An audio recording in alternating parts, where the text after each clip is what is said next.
Welcome back, everyone. Let's continue with Lesson 8 of Learning Russian with Learn Russian. This is about adjectives in the nominative case, which is usually the simplest case. So we have questions like какой, какая, какое, and какие. This is for masculine things, feminine things, neutral things, and plurals. That's a sequence that we often see in Russian. In this lesson, we learn to say things like какой хороший день, what a beautiful day, and это дорогая машина. It's an expensive car. Let's move on. Okay, and as very often happens, we have a dialogue here to introduce the subject. So let's listen to the dialogue and see what these people have to say. Привет, как дела? Спасибо, хорошо. А у тебя? Нормально. Где вчера была? Что делала? О, я была в баре. Здесь недалеко новый бар. Какой? Джаз-коктейль. Ты знаешь, что я люблю джаз? Мне понравилось. Небольшой зал, хорошие коктейли, недорогое меню, приятная музыка. А я тоже вчера был в баре. И какой он? Ужасный. Музыка громкая, цены огромные. Коктейли невкусные. Очень дорогой и плохой бар. Мне не понравилось.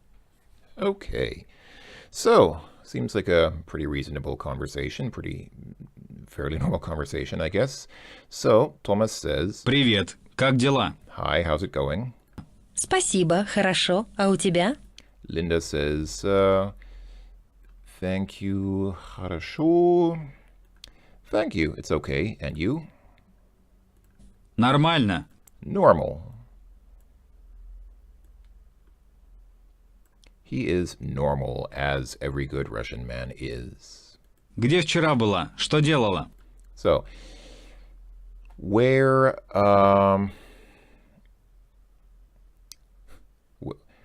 literally just where yesterday was, what did.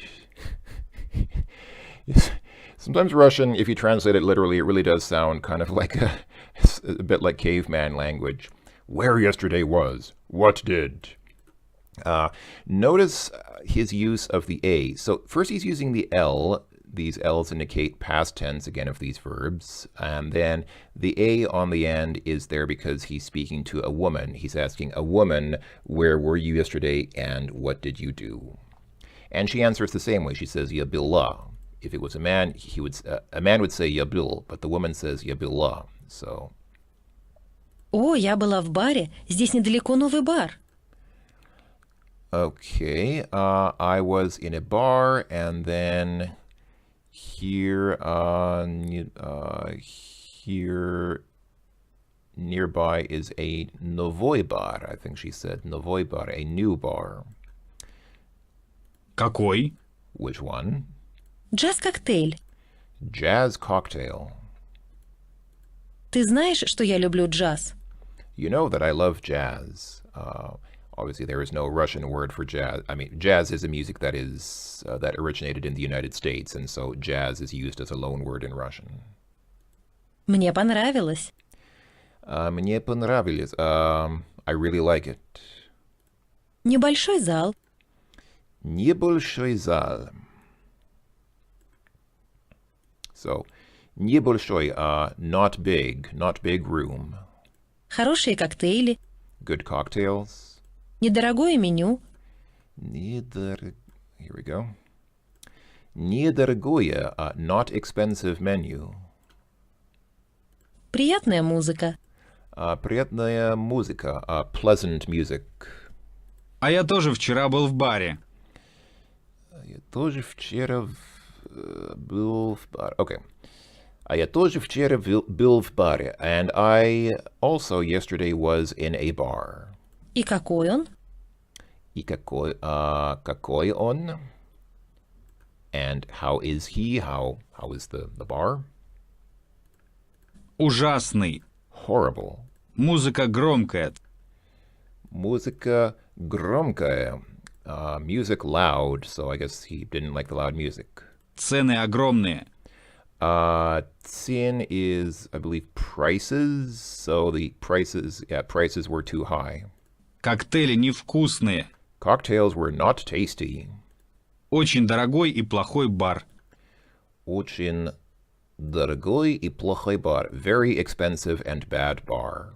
Мне не понравилось. I did not like it. It did not please me.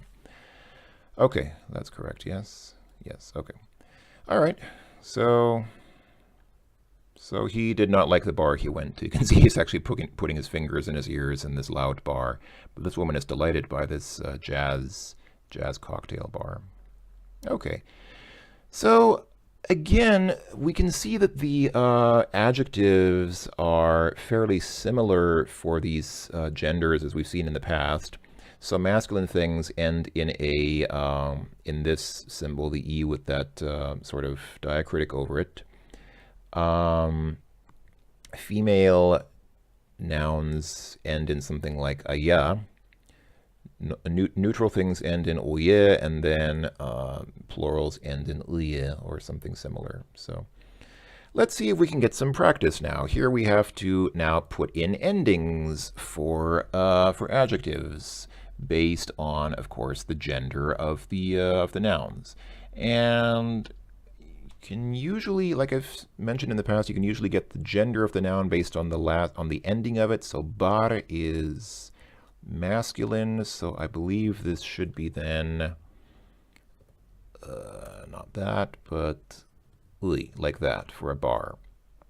Similarly for a zal,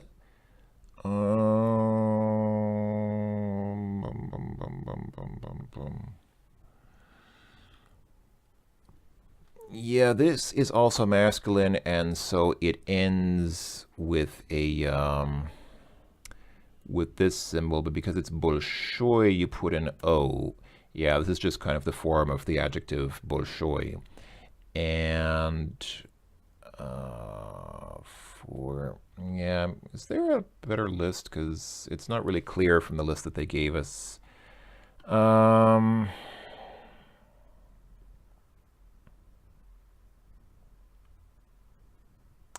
here we go. So if the ending is unstressed, it ends like that. If the ending is stressed, it ends like that. So here, for example, in the word novy, the ending is not stressed. The stress is on the first syllable, so novy bar. And for that reason, it ends like this. If the ending is stressed, as in the word nebolshoi, then it ends like this with an O and that character. Okay, that makes sense. All right, so now we have chorosh kokteli. So kokteli is plural, and for plurals, let's see, can we find plurals? Here we go. So plurals, is the ending stressed or unstressed? Chorosh, yeah, chorosh. Yeah. Oh, it's actually, it's like this in any case, but I think we have a special case here because, yes, because it follows this letter. So in this case, the last letter before the ending is that sh letter. So following the sh for plurals, we use IE like this. So I'll go ahead and copy and paste that and put it there.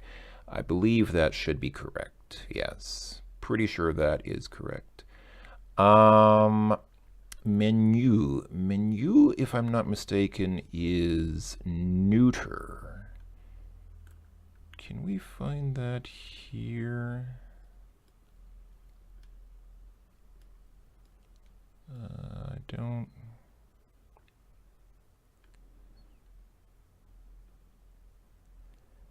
don't see any specific indication of that. Let me just quickly look it up. I am pretty sure that menu is neuter, but rather than relying on my assumptions, since I have been known to be wrong before, let me go ahead and quickly look up the gender for menu. Yes, menu is neuter. So for a neuter, so that's this here. Okay, so it always ends in oya unless it's following sh, ch, or zh, but this is following none of those, so it should be just oya. Believe that that is, yeah, believe that that is correct. Okay. Musica is feminine because it ends in A. So for feminine things, for feminine things it's easy. It's always aya. And then in the nominative form, feminine adjectives for feminine verbs are always aya. So, приятная музыка. And actually we can also see up here, yes, she describes приятная музыка. Okay, that's pretty straightforward. And here we have musica again, but we just saw that it's always aya for female things, so we can just put that there. That should be pretty straightforward. Цены, this is plural. So let's take a look at plurals. Plurals can be either ie or ie. When is it? Actually, I guess we can just take it from this guy's dialogue here. Yeah, here we go. Огромные. Okay, so that's the answer, but why is that the answer? We should probably find out why. Because it doesn't follow any of these. So if it followed a g, a k, or a ch, or a sh, or sh, or ch, or a zh, then it would be that. But since it doesn't follow any of these, then it's lia. That's the reason why. Okay. Okay, коктейли, this is once again plural, and as we just saw, plurals, this is after an N, so it doesn't matter. So for plurals, it's this lia. So that should be correct. And finally, bar is masculine. So let's see now. Let's not get fooled at the end here. Дорог, okay, following a G. Okay, so for masculine things following a G, it could be like this or like this, depending on whether the ending is stressed or unstressed. Дорог, yeah, I believe the ending is stressed in this case, so then it would be oi, like that. Is that, I believe that's correct. And then плох, плохой.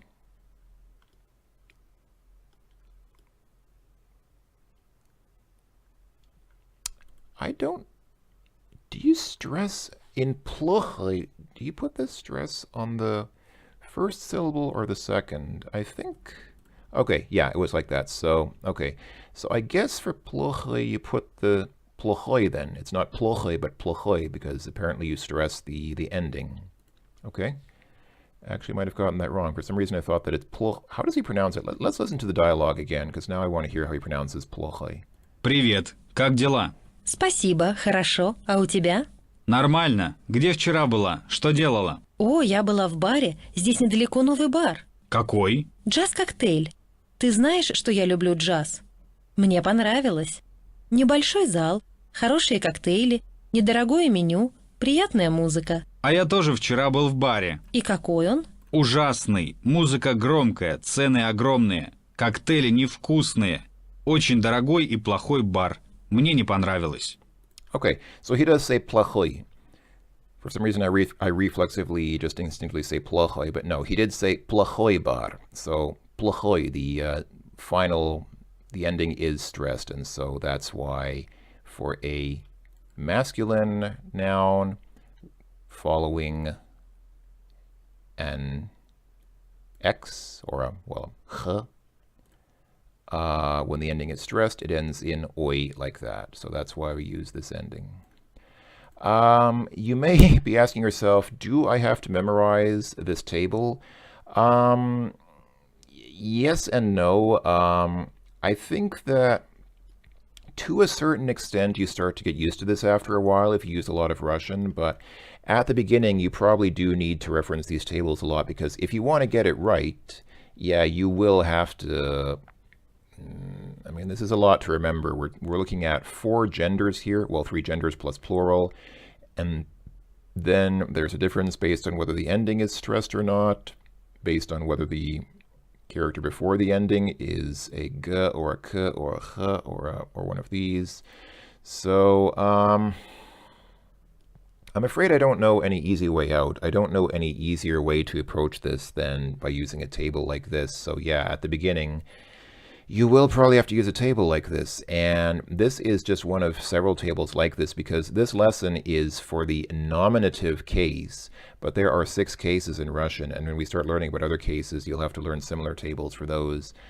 I don't know of any easy way around that. I mean, I speaking for myself, I certainly don't have those tables memorized. I also have to reference them on a fairly regular basis if I'm trying to write properly. Okay, I will admit that often when I speak or write Russian, I don't really care too much about getting the ending correct, and so I'll just guess. And if it comes out wrong, the person I'm speaking to will probably still get it. They'll probably still understand what I mean, even if I get it wrong. You can do that, of course, and I guess some people probably do. They just say, you know what, the heck with it. I don't really care if I get the ending right. People will know what I mean. If you only use Russian rarely, occasionally, then you can probably do that. If you really want to speak Russian properly and get into a situation where you can actually use the language in a way that doesn't sound strange, you probably will have to learn. I don't think, I'm not aware of any way around that. I mean, that's just, it is something that you'll have to know. So there will be lots of tables like that in the future, unfortunately. Sorry about that, folks. Russian is a difficult language. It is one of those languages where there's a lot to, there are a lot of rules, a lot of tables, a lot of grammatical rules, a lot to memorize, a lot to know, and a lot to remember. And not only for Russian, this is true of most Slavic languages, actually. So it's less true for Western European languages. It's less true for Romance languages or Germanic languages, but for Slavic languages, it's mostly the case. Anyway, this in itself is not, there's no answer to be given here, but I think this ties into exercise 4. So let's go ahead and look and listen to this dialogue here.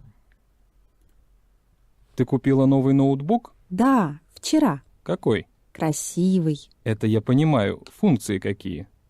Экран большой, память большая, клавиатура удобная, игры интересные. А еще? Он легкий, удобный, недорогой. И сколько стоит твой ноутбук? 55 тысяч рублей. Ого, а говоришь, недорогой. Но он красивый, розовый. Вон он, в сумке. Смотри.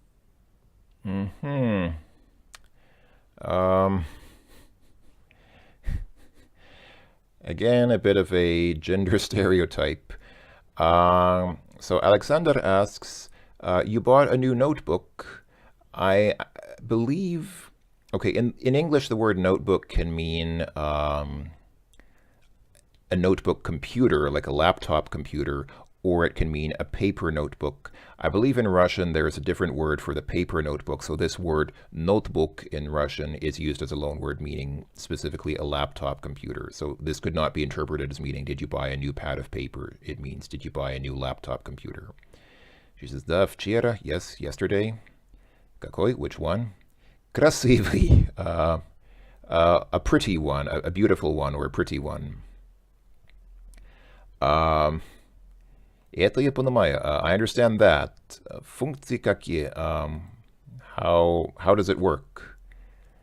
Экран большой, the screen is big. Память большая, the storage, or I guess like the, I don't know if this is the RAM or the hard drive or what, but okay, that's big storage. Клавиатура удобная, the keyboard is comfortable. Игры интересные, interesting games. А еще, and what else? Он легкий, it's easy, удобный, convenient, недорогой, not expensive. И сколько стоит твой ноутбук? And how much does your laptop cost? 55,000 rubles. Ого. Oh, and you said it's not expensive. But it's beautiful. Look, there it is. In the bag, look at it. So she bought an expensive laptop and is in love with it because it's pink. Well, and also it has a nice big screen and it has a nice keyboard and interesting games and a good memory. But I think the impression given is that she's in love with a laptop because it's pink. Yes, bit of a stereotype, I know. Окей, Александр думает, что Наталья купила notebook. So Alexander thinks that Natalia bought a big notebook, an expensive notebook, or a pink notebook. Well, I guess all of the above, but I'm going to assume that the answer here is дорогой, since that appears to be the thing that sticks out most in his mind about it. Natalia thinks that she bought a прекрасный, a beautiful laptop, дорогой, an expensive laptop, or a синий laptop. Синий is blue, or a kind of a shade of blue. Well, it's certainly not blue, and it seems to be expensive, but she doesn't care about it. She just cares that it's cute and pretty and a nice-looking laptop, so there we go. Here we have some colors. Here, for some reason, they listed only 5 colors, and not even really the most important colors, I think. But if you click on full here, you get a nice list of basic colors in Russian, along with a button to click on to hear the names. Белый, White, черный, black. One thing to note, one thing that you especially should probably note in Russian, there is no generic general Russian word for blue. There is the word голубой for kind of like a lighter or sky blue, and then there's синий for kind of, as you can see, a somewhat darker medium blue.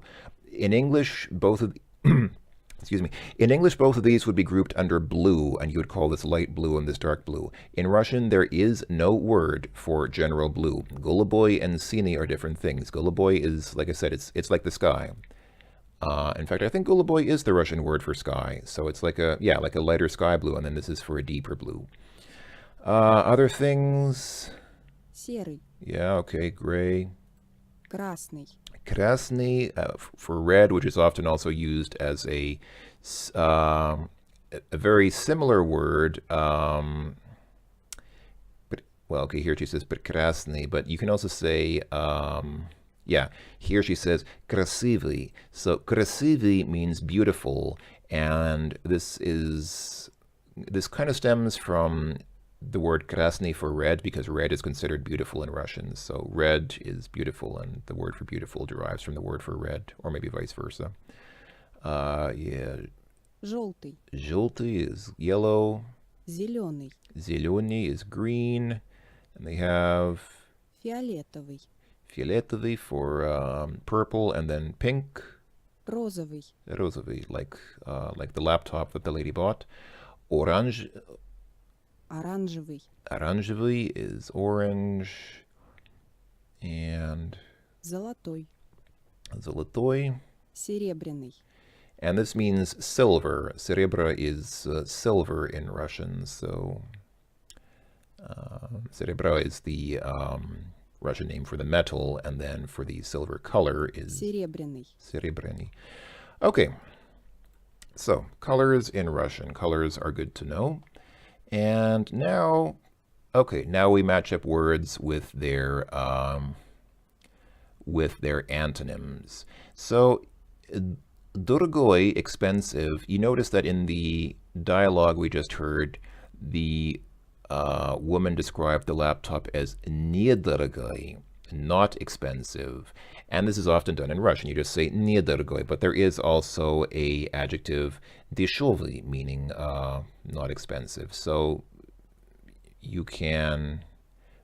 Russians very often create antonyms just by putting не at the beginning, but there are also often actual antonyms that you can use. Like, for example, новый is new. You wouldn't say не новый. You would say старый to mean old. Удобный. Let's see. What is удобный? Actually, let's see. Here we have a nice list of common or relatively common adjectives. Here we go. Удобный. Oh, I'm going to guess this is comfortable. Didn't the woman describe the, yeah, she described the keyboard as удобная, so comfortable keyboard. So удобный, and what's the opposite of удобный? Oh, here they just use неудобный. Okay, so I guess this kind of mirrors English, actually, because when you think about it, what's the English antonym for comfortable? There's no special English word that I know of for not comfortable. We just say uncomfortable. This is very uncomfortable. I actually don't know of a common English word that contradicts comfortable other than just uncomfortable. Прекрасный, so beautiful. What's the Russian word for ugly? I think it's yes,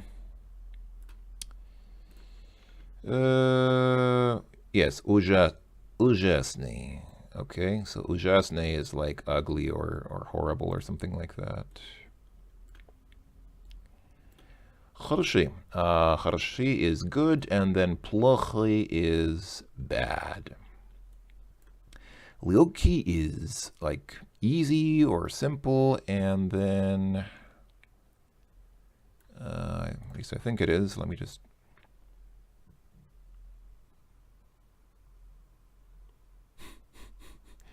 this certainly gives you a the picture gives you an impression of what these are, aren't they? This looks like either a microphone or the nib of a fountain pen, and then here you have what looks either like somebody's toe with some kind of swelling around the base of it, or it's probably a carrying bag. I don't know. But okay, the opposite of lyoki is тяжелый. I thought these were easy and difficult, but now I'm not so sure. I guess I should probably hold on. Let me see.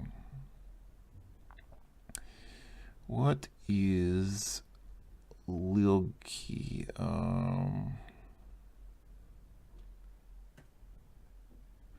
Lyoki is. Oh. Oh. I get it. Lyoki is easy, but it's also light. So this is a feather. A feather is light, and then something like this bag, carry bag, is heavy. Okay, I get it. It's like in German also. In German there's leicht and there's schwer, which both mean respectively easy and light and difficult and heavy. Okay, I get it. Приятный, pleasant, and then there's just неприятный, not pleasant. And then большой, big, and there's маленький, small. Okay. Other adjectives obviously are contained here. Some of these are pretty apparent. Интересный, interesting, неинтересный, or скучный, not interesting or boring. Приятный. A butterfly is pleasant, a caterpillar is not pleasant. Well, it's kind of a matter of opinion. I think caterpillars are kind of cute. Громкий, loud, тихий, quiet, белый, черный, white and black.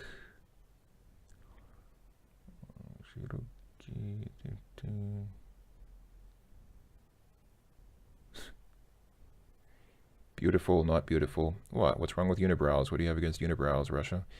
Okay, anyway, you can look through these, obviously, if you wish. These will probably come in useful at some point in time. But let's move on. So, click the correct answers. Самый большой город в России. Самый is probably the most. Let me just verify that. Obviously, the biggest city in Russia is Moscow.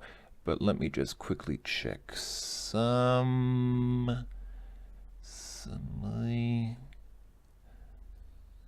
Yes, most. Most big city in Russia. Well, that is Moscow. Okay. Самая Длинная река в России. Most something river in Russia. Oh, I get it. Длинная is okay. Here we go. So here we see a long piece of paper and then a shorter piece of paper. Okay, so длинный is long. Okay, so most long river in Russia. Isn't that the Volga? I believe the Volga is probably the most famous river in Russia. I'm not 100% sure if it is the longest river, but I think actually apparently it's the Lena. That's interesting. That's interesting because it's probably the least famous of these rivers. The Volga is obviously very famous. The Don, okay, Rostov-na-Donu is an important city. And then the Neva is the river that flows through St. Petersburg. So all of these three are famous rivers associated with famous cities or regions in Russia. And then the river Lena, somehow that escaped fame, even though it's the longest river. Okay. Самая высокая гора в России. Gora is mountains, so I guess probably the tallest mountain in Russia. That's the or is it mountain range? Hold on, what's высокая? Is that a that's probably mountain range. Let me just quickly check that.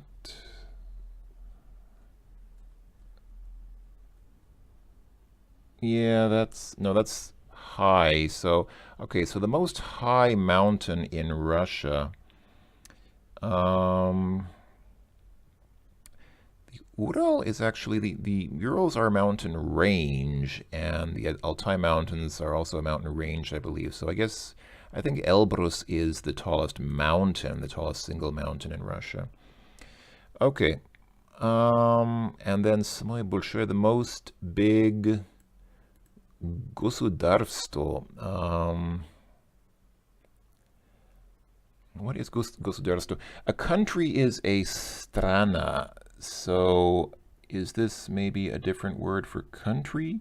Let's quickly check that out. Sorry, my vocabulary is really failing me in this. I probably should have reviewed this section before making the video, but yeah, государство appears to be a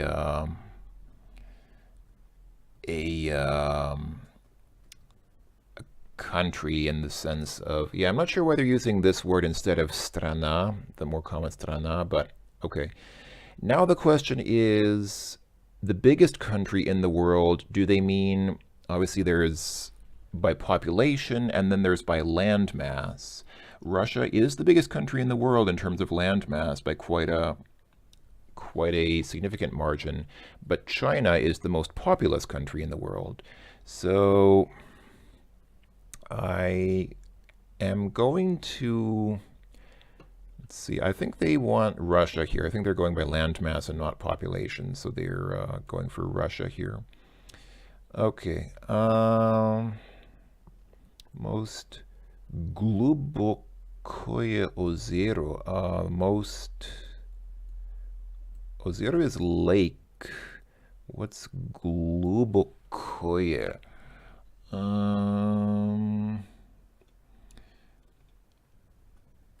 Boy, they're really trotting out. I guess because this is about adjectives, so I guess it's good to learn some adjectives here. Obviously, I didn't study this part enough. Oh, deep. Most deep lake in Russia. That would be Baikal, I believe, the well-known Lake Baikal in the eastern part of Russia. Most cold city in Russia. Again, I'm not sure if they mean do they mean the city that's coldest on average, that has the coldest average temperature, or the city with the lowest ever measured temperature in Russia? Because they might not be the same thing. There might be a city which had a real cold snap and reached a low temperature never before recorded in Russia, but which is not regularly that cold. I believe in any case the answer is Verkhoyansk. I believe this is considered the, if I'm not mistaken, this is the temperature pole of Russia, meaning the point where the temperature is regularly at the lowest. And I believe this is both, actually. I think this is both where they recorded the lowest temperature and where temperatures are on average the lowest in Russia. But I'm not 100% sure about that. You can definitely find a Wikipedia article on it if you're curious. But anyway, I'm pretty sure the answer is Verkhoyansk. Let's just continue on. Most expensive city in Russia? Well, that is definitely Moscow. We regularly hear reports of the notorious expensiveness of Moscow. It's not only the most expensive city in Russia, it's one of the most expensive cities for expatriates to live in the world. And finally, most small street in Moscow. I don't know if this is something that really people should know. I think I mentioned previously that Arbat is one of the most famous streets in Moscow. It's like the big shopping street, the main drag in Moscow. I believe the correct answer for the most small street in Moscow is Venetsianova. How you're supposed to know that, I don't know. Maybe you're supposed to look these up. But anyway, let's just move on. All right, here's John, and John is writing a letter to Simon. I wonder, is this the same John who previously moved to Moscow and wrote to his mother about his life in Moscow in the previous lesson? Probably is. Here he is sitting in a chair. I guess that's a laptop on his lap, and he has looks like a teapot next to him. So let's read and listen to John's letter to his friend Simon. Привет, мой старый друг. Привет, Саймон. Как ты живешь? Что делаешь? Я в Москве уже 2 недели. И сейчас я живу не в гостинице, а в квартире. Моя квартира на Арбате. Это в центре. Она нормальная, небольшая, но чистая и тихая. А в Москве это важно. Только магазины здесь дорогие. И одежда дорогая, и продукты дорогие. Я еще не был в Кремле, но уже был на Лубянке. Там хороший ресторан, где всегда есть темное пиво. А ты знаешь, как я люблю темное пиво. Еще я знаю, что самая дорогая улица в Москве – это Петровка. Или Тверская. Я сейчас не помню. Но в Москве все улицы дорогие, если ты не говоришь по-русски. Я уже чуть-чуть понимаю и говорю по-русски. «Привет, как дела?» «Какая красивая девушка!» «Извини, сейчас я должен работать. Потом позвоню. Джон». Okay. I assume this is the same John we saw in the previous lesson. He's writing another letter about his life in Moscow. So, what does he have to say? Hello, my old friend. Hi, Simon. How is your life? How's it going? How's it going? What are you doing? I'm in Moscow for already 2 weeks, and now I live not in a hotel, but in a room or in an apartment. My apartment is on Arbatya, this famous street. It is in the center. It is normal, not big. I guess, okay, he means the apartment here. The apartment is normal, not big, but clean and quiet. And in Moscow, it is important. What's important? I guess he means in Moscow it's important to have an apartment. Okay, I think it's important to have a living space almost anywhere you are. It's probably, unless you want to sleep on the street. Okay, only stores.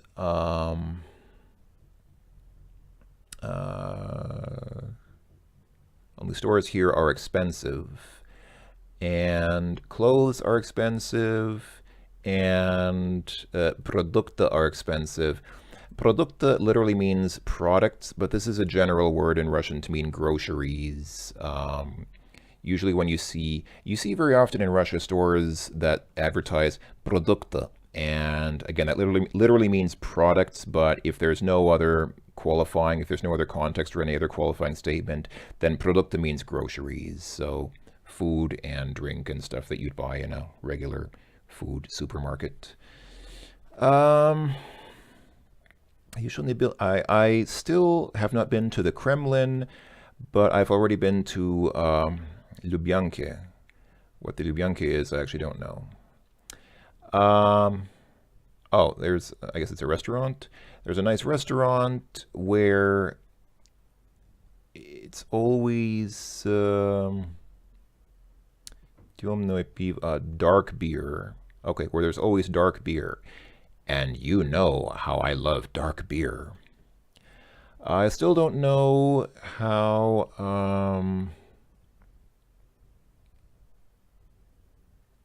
Oh, I still do know that the most expensive street in Moscow is Petrovka, or maybe Tverskaya. I don't remember now. But in Moscow, all streets are expensive if you don't speak Russian. This gives an interesting insight into life in Russia. In Moscow, all streets are expensive if you don't speak Russian, because they pick up on the fact that you're a foreigner and therefore they guess you have money. I can already understand and speak a little bit of Russian. I think I might have mentioned before, chut-chut is kind of a idiomatic Russian way of saying a little bit. More proper way would be to say немного, but some people often just say chut-chut, a little bit. So I already a little bit understand and speak Russian. I can say привет, как дела? And какая красивая девушка. So he can say, hi, how's it going? And what a beautiful woman. Yes, very important things. Those are the first things that you should learn when speaking Russian, for sure. Sorry, now I need to work. I will call you later, John. Okay.